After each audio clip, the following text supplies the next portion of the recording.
We'll look at the muscles of the neck in a lot more detail in Volume 4 of this atlas. Now we'll move on to look at the vitally important contents of the vertebral canal: the spinal cord, the spinal nerves, and the protective layers of tissue that surround them. We'll look first at a cross-sectional view of the vertebral canal. This is a cut through the 6th thoracic vertebra. Here's the spinal cord. It only partway fills the vertebral canal. On each side there are 2 lines of nerve filaments, one arising from the ventral aspect and one from the dorsal aspect of the cord. These filaments form the spinal nerves, as we'll see in a minute. The spinal cord lies within this strong protective layer, the dura. The dura is lined on the inside by a loosely attached membrane, the arachnoid. The cord is covered on the outside by a firmly attached membrane, the pia. The space between the arachnoid and the pia is called the subarachnoid space. In life, it's filled with cerebrospinal fluid. The space between the dura and the wall of the vertebral canal is called the epidural space. It's filled with fat, loose connective tissue, and blood vessels.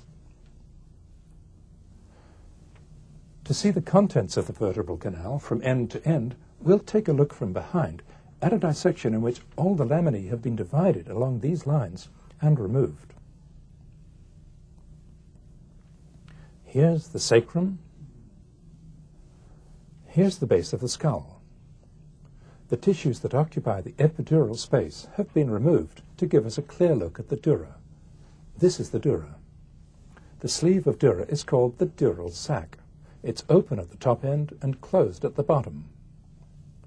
Here, at the base of the skull, the dural sac passes through the foramen magnum, becoming continuous with the layer of dura that surrounds the brain.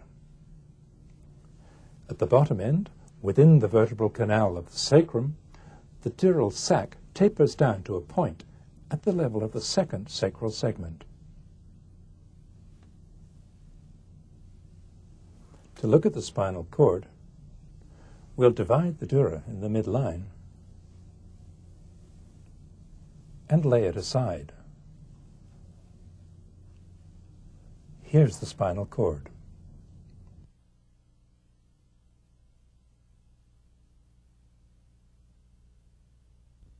In the early embryo, the spinal cord extends the whole length of the vertebral column. But as development progresses, the vertebral column grows much more rapidly than the cord.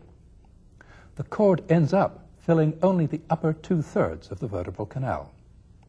The lower end of the cord, in the adult, is at the level of the 1st lumbar vertebra.